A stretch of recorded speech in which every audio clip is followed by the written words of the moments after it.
The Secret Garden. Mary felt alone and frightened on her first day in Misselthwaite Manor. One of her uncle's servants, Martha, came to her room to wake her up.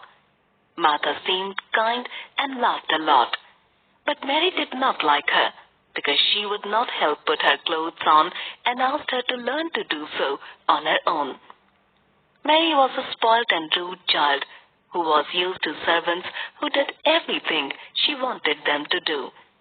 She was often cross to the people around her. Martha thought Mary was a strange and unkind child, but she felt sorry for her.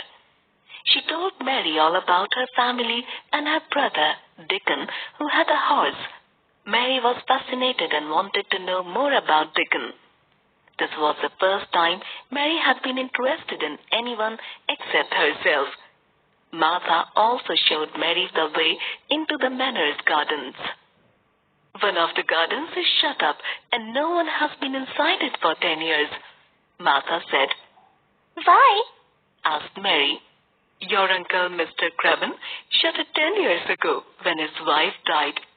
It was his wife's garden and he won't let anyone go into it. He shut the door and hid the key. Mary was very curious about the garden and wanted very much to see it. Why had Mr. Craven shut it up? She wanted to see him, but she knew he would not like her.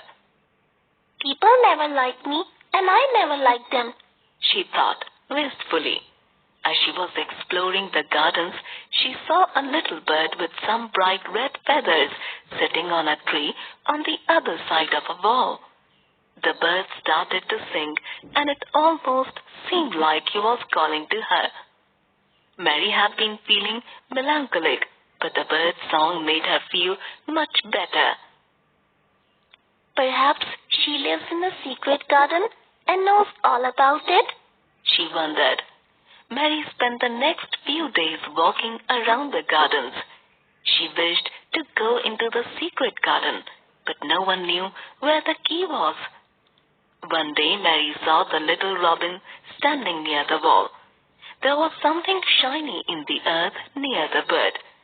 She bent down to look at it and found that it was a key, the key to the garden. Mary was thrilled and looked for the door under the dense creepers that covered the wall.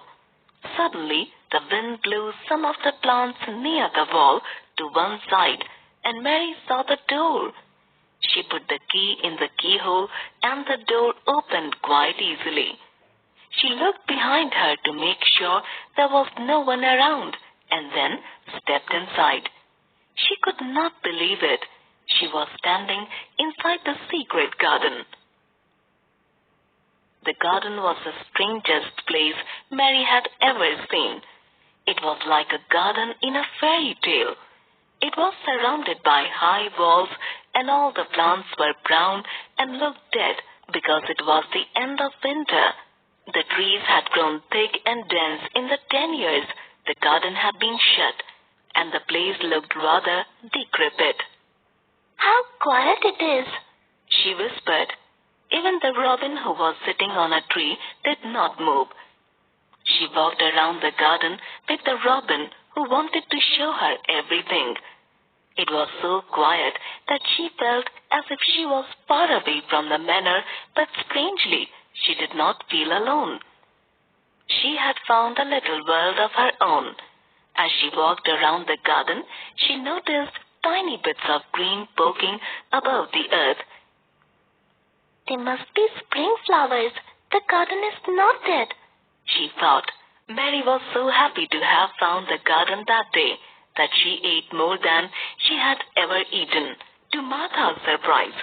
After that wonderful day, Mary came to the garden every day and worked about, pulling and cutting and cleaning every inch of it.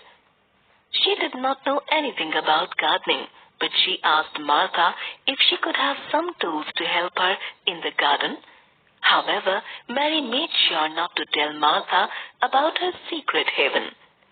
Martha asked her brother Dickon to get Mary her tools, and that is how Mary met Dickon. He was a kind and friendly 12-year-old boy who could talk to birds and animals. He laughed a great deal and spoke to Mary as if he knew her well and as if he liked her too. He told her all about his animal friends and also offered to help her in her garden. Mary liked him so much that she showed him her garden and made him promise to keep it a secret too. She took him around and he looked at all the trees and plants. He told her that if they worked hard, they could even save the rose trees, which looked dead on the outside but had little green parts on the inside. Both Mary and Dickon spent most of that spring in the garden, planting seeds and working away, with the little robin giving them company. On a bright and sunny day, they looked around the garden and saw that the bits of green had turned into flowers, and the roses had come alive. Even the plants which grew on the wall had become green. Later in the summer, there would be flowers on the new plants too. The garden was beautiful and blooming. Everything is alive again, said Mary. Even after working so hard, she did not feel tired at all. The garden and the smell of the fresh earth had made her strong. The little cross girl who had come to live in her uncle's manor was a whole new person now. Mary had become healthier and happier after spending most of her time in the garden. She had also become fast friends with Dickon, Martha, and Ben the gardener. It seemed as if all the unkindness and sorrows of her past had disappeared because of the beauty, peace, and serenity she had found in the garden. The girl who had thought only of herself was now happy to help the people around her.